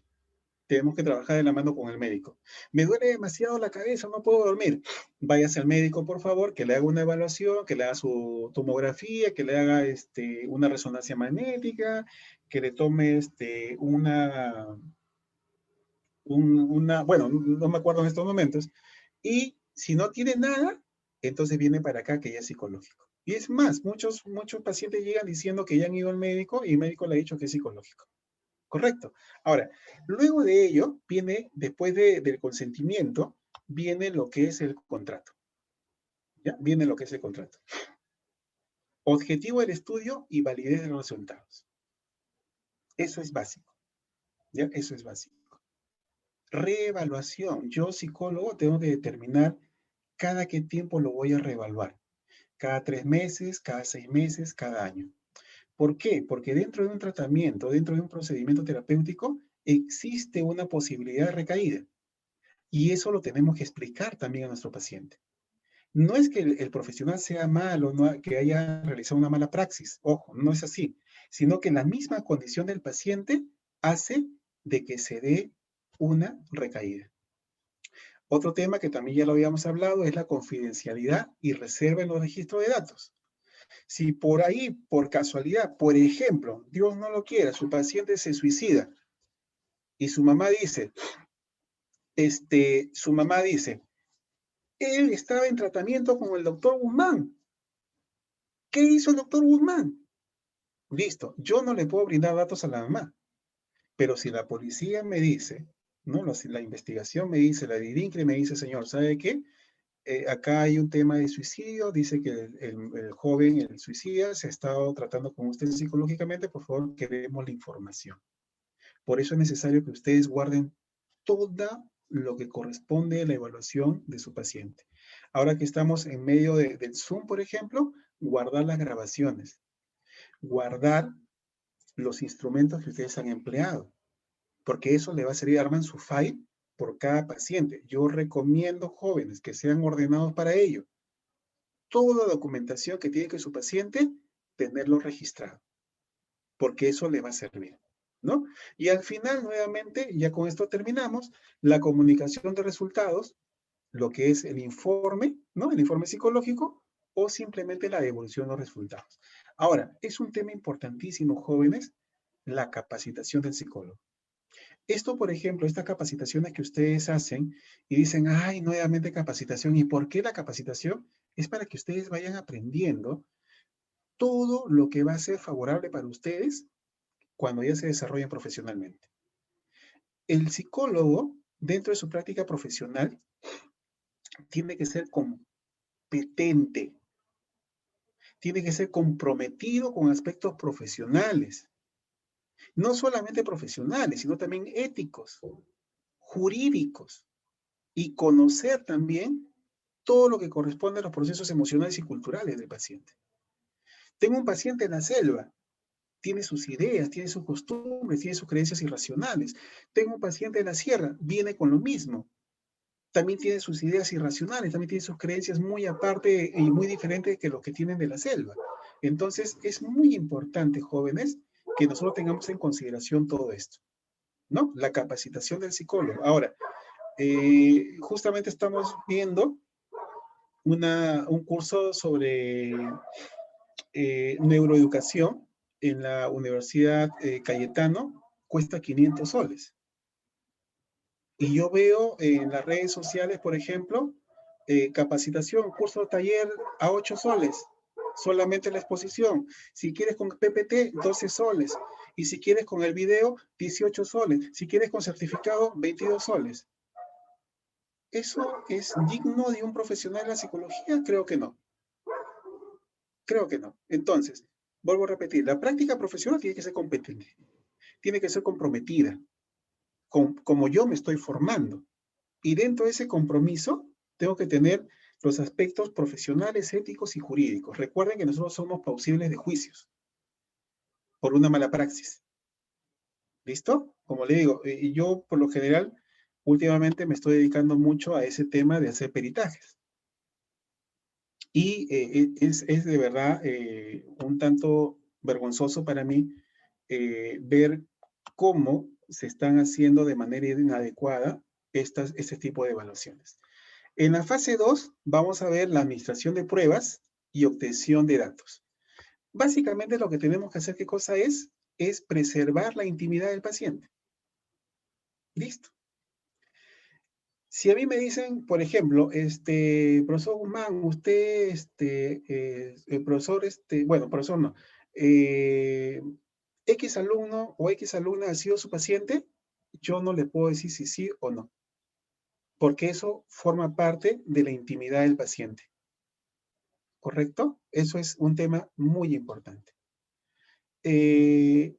Yo no puedo divulgar la información comprendida en el informe psicológico, pero profesor, ¿ha habido ocasiones donde usted ha presentado un informe psicológico? Sí, para fines educativos sí, pero resguardando la identidad del paciente. En el caso de menores de edad, como muy bien me estaban preguntando, creo que fue Roxana, en caso de menores con retardo mental o personas mayores con retardo mental o cualquier otra persona que haya perdido su autonomía, quiere decir que no se vale por sí mismo, se comunica a los responsables, a los terceros responsables.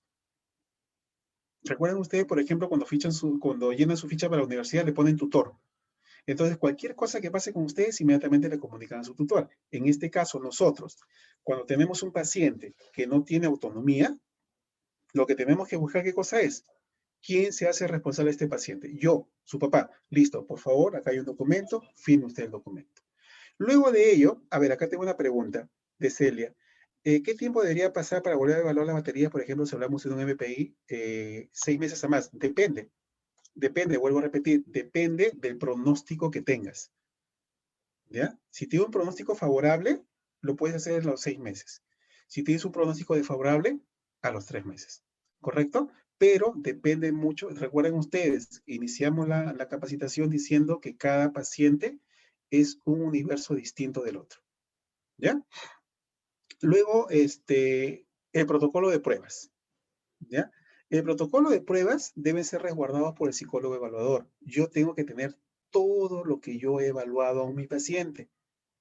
Así le haya hecho una lista de chequeo, guardado.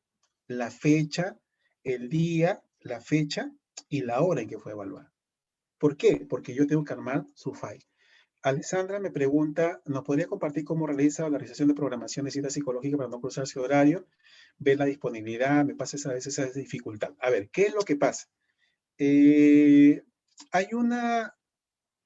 Últimamente están vendiendo muchos software médicos. Hay algunos que son gratuitos, pero no cumplen con todo lo que uno necesita. Uno de ellos es el Plan Doc, o Plan Doc o Plan Hot creo que es.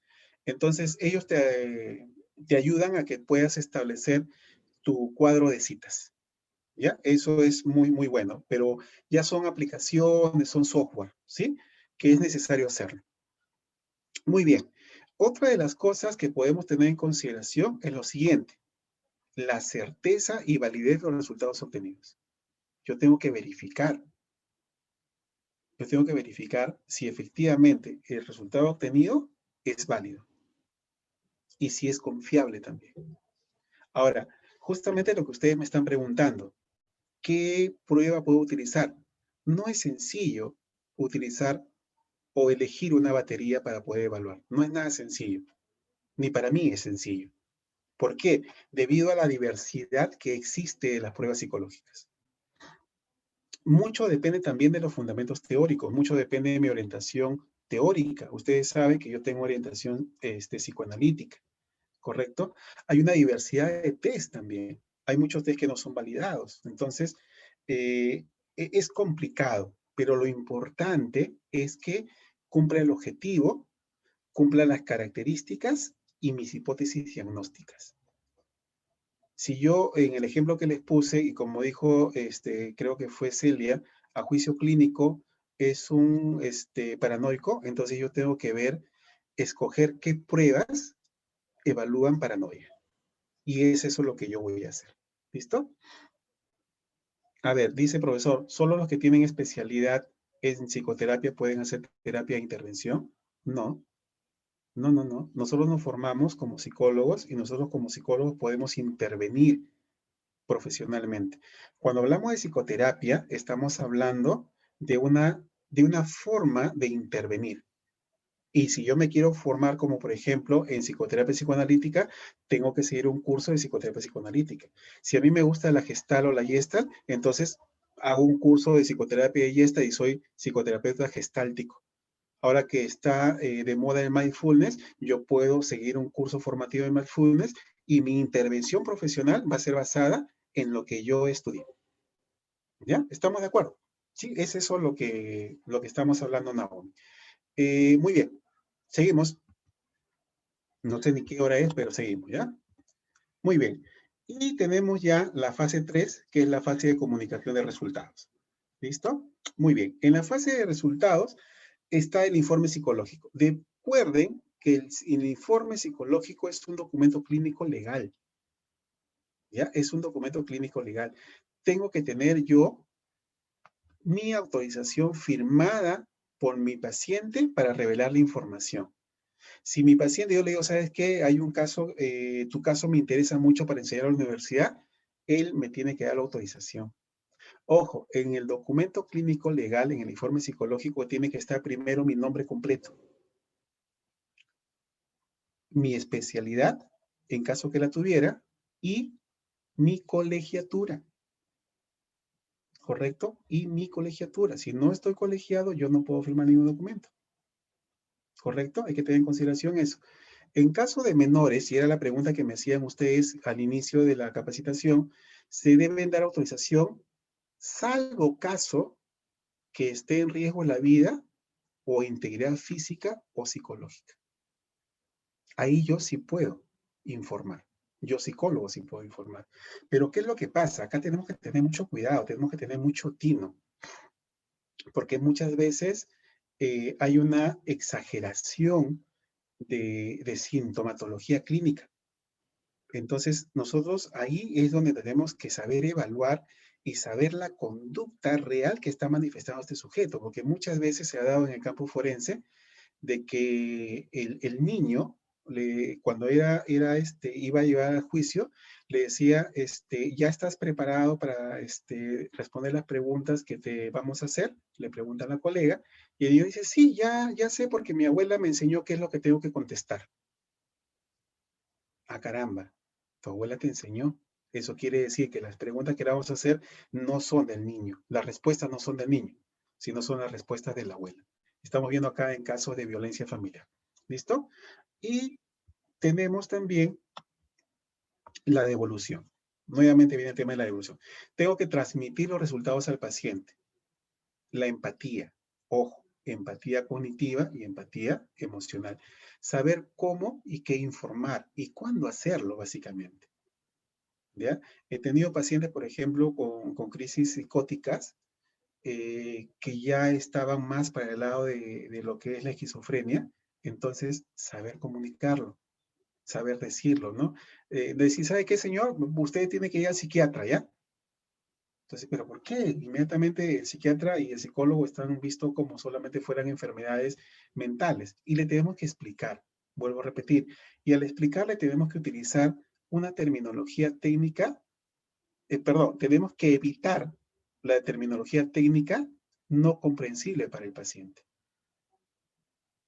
¿Correcto? Tenemos que utilizar, por eso es bueno que al momento de hacer la anamnesis tengamos en consideración qué profesión tiene, qué grado cultural tiene, qué grado académico tiene, porque en función a eso yo le puedo brindar la información, porque me va a entender.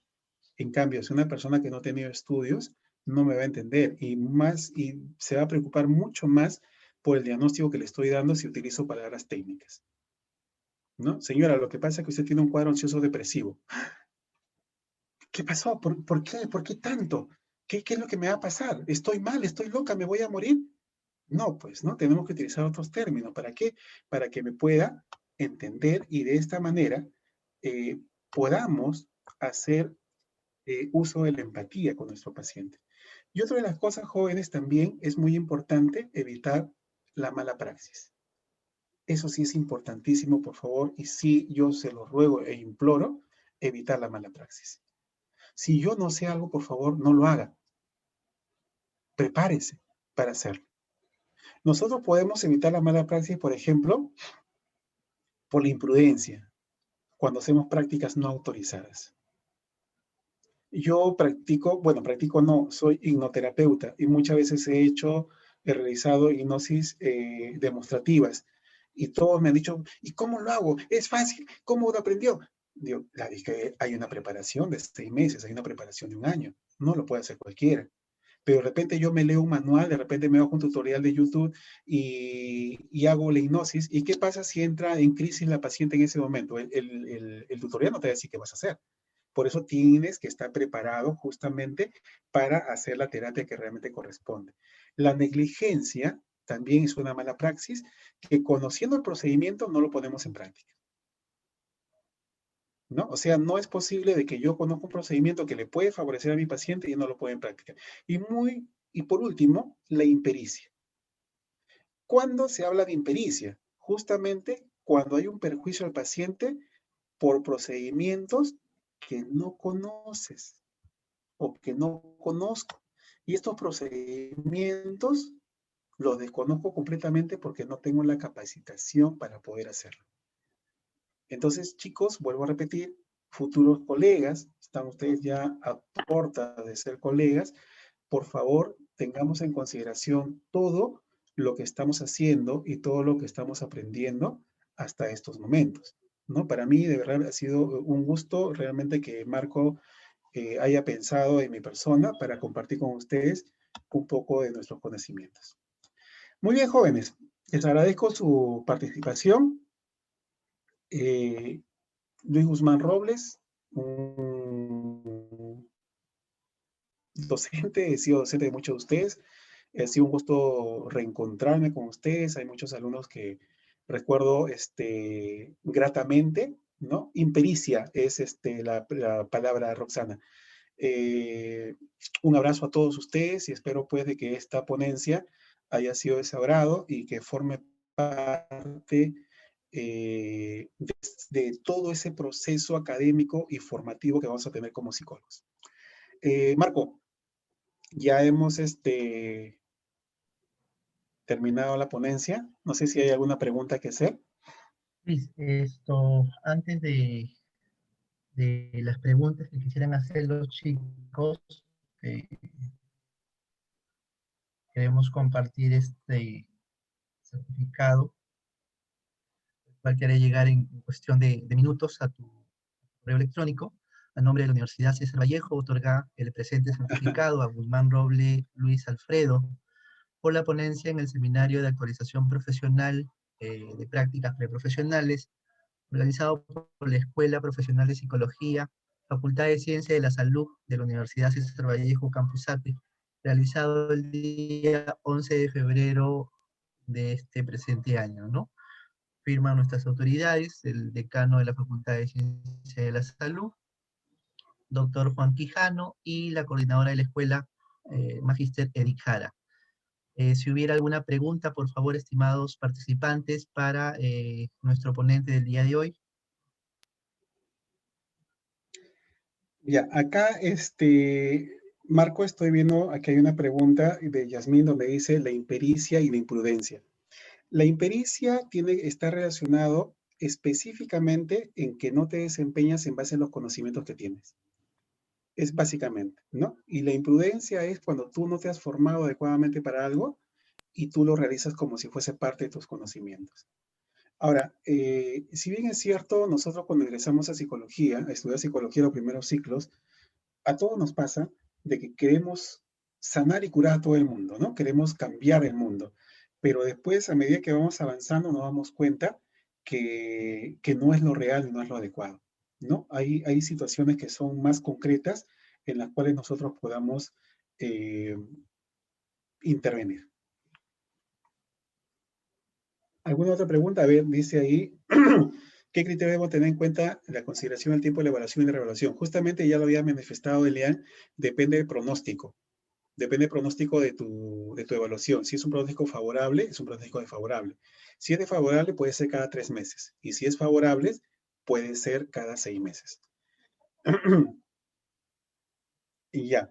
Nicole me dice que el otro día vi una noticia sobre un caso de joven que fue llevado a terapia de conversión en otro país de Latinoamérica.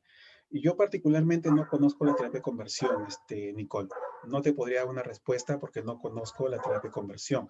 Nosotros tenemos que utilizar, vuelvo a repetir, todo lo que corresponde a lo que es real a lo que es adecuado para nuestra realidad, ¿no? En otros países practican otras técnicas, pero para traerlos a nuestra realidad tiene que pasar pues por un proceso de adaptación y validación, ¿no? Particularmente, como le digo, no conozco la terapia de conversión, estaría por demás darte una respuesta frente a ello. ¿Alguna otra pregunta, Muy jóvenes? bien, a ver si hay alguna otra pregunta. Alexandra, parece que está preguntando, Luis.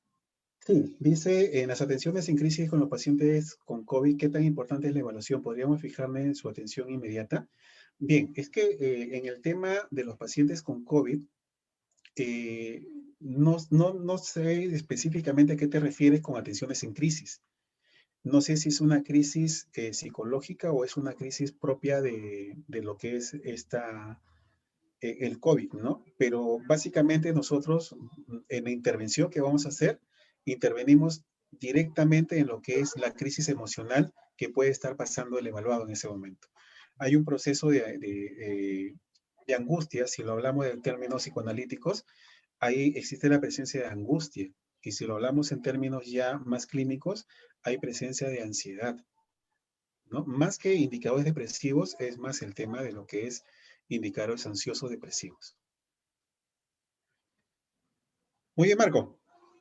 Profesor, buenas noches. Disculpe, ¿puedo hacer una pregunta por audio? Sí, sí.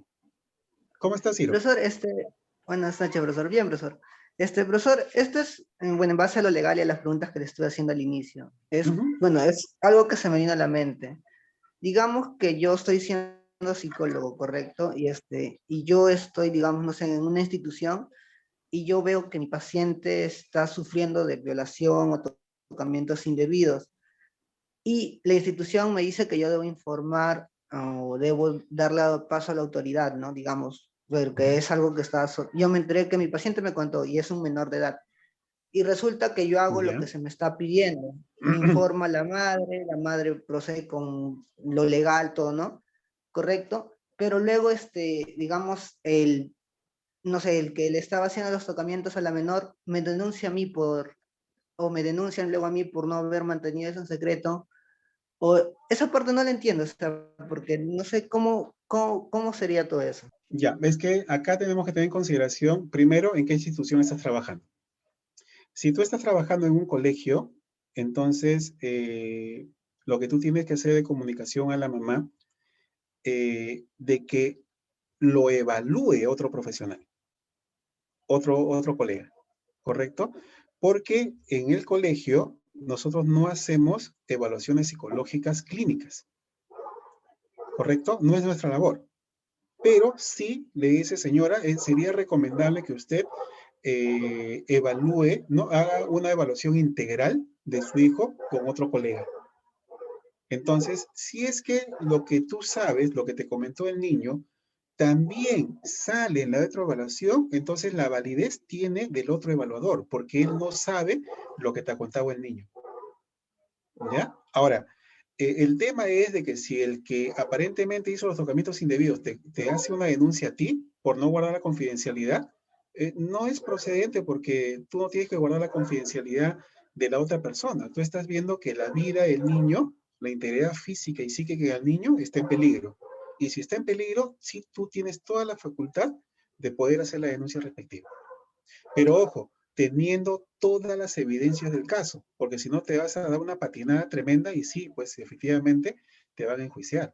Por eso tenemos que utilizar todas las técnicas que definitivamente midan tocamientos indebidos, ¿no? Hay un test llamado el CAC-SEX que se hizo la validación en Trujillo, todavía no está publicado, y sí mide lo que tiene que medir, que tiene que ver con ataques sexuales, tiene que ver con tocamientos indebidos y tiene que ver con violación, ¿no? O sea, quiere decir que sí lo podemos utilizar en el Perú.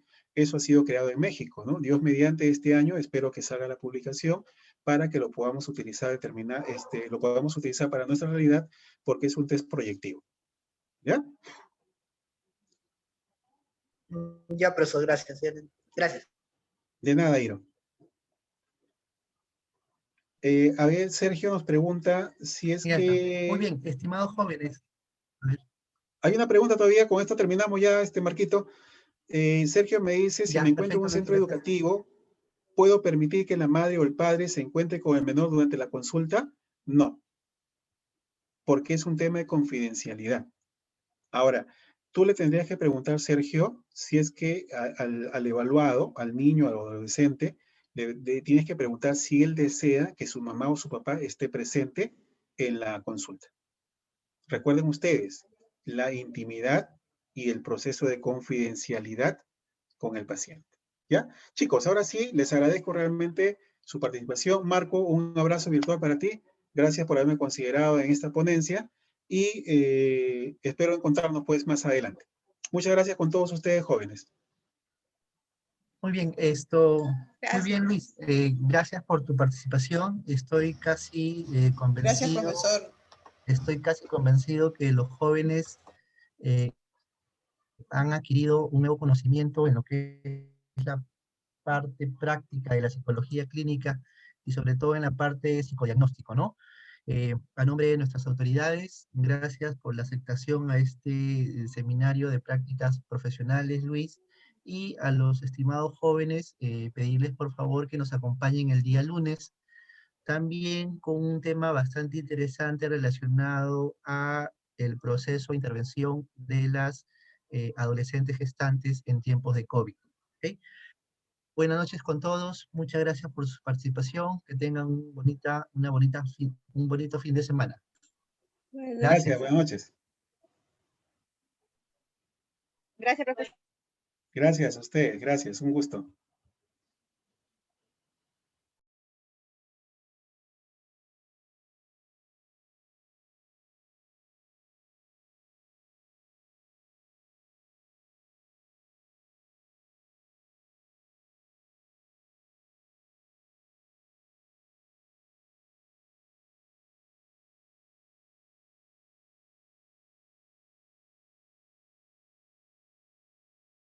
Entonces nos preguntamos, ¿existe una universidad que agrupe el mundo en el que vivimos? Nos exige una evolución constante. Por eso en la Universidad César Vallejo nos renovamos, porque tus sueños no pueden detenerse. Porque sabemos que tu formación académica es esencial. Para que seas un profesional de éxito, te ofrecemos una metodología de enseñanza-aprendizaje 100% renovada. Gracias a la alianza con Blackboard, una de las plataformas educativas más grandes del país, nuestra comunidad educativa y docente gozan de la mejor herramienta digital de la mano de Blackboard Ultra. Porque la virtualidad es hoy nuestro mayor aliado, hemos trasladado nuestras actividades al plano digital, habiendo realizado más de 190 eventos digitales, con la participación de especialistas de México, Chile, Colombia, Argentina, Hungría, Cuba, India, Estados Unidos, España. Más de 70 profesionales que han compartido conocimiento y experiencia con nuestra comunidad universitaria. Conocer sobre nuevas culturas, idiomas y cualquier otra experiencia académica que nos permita crecer profesionalmente es un desafío, sobre todo ahora que el mundo se ha visto afectado por una pandemia. Por eso, contamos con más de 100 convenios internacionales con universidades de América, Europa y Asia. Y hoy en día, a través del UCB Go, podrás acceder al programa de movilidad virtual académica sin salir de casa. Solo en los últimos meses, más de 40 estudiantes extranjeros han realizado este programa y más de 45 vallejianos han tenido la oportunidad de vivir esta experiencia. Como institución de educación superior, la investigación es uno de nuestros principales pilares. Por eso somos la primera universidad en aportar más trabajos de investigación en el RENATI, Registro Nacional de Trabajos de Investigación de la SUNEDU, con más de 43.100 trabajos de investigación. Contamos con laboratorios y herramientas de primera generación.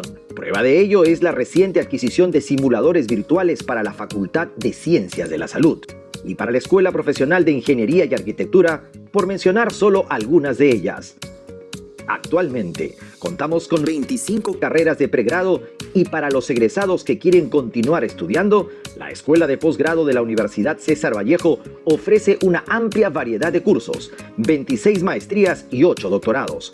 Prueba de ello son nuestros más de 19.400 alumnos en la Escuela de Posgrado de la UCB. Como ves, la Universidad César Vallejo tiene todo lo que necesitas para continuar con tus sueños. Así que no esperes más y únete a la universidad de los que quieren salir adelante.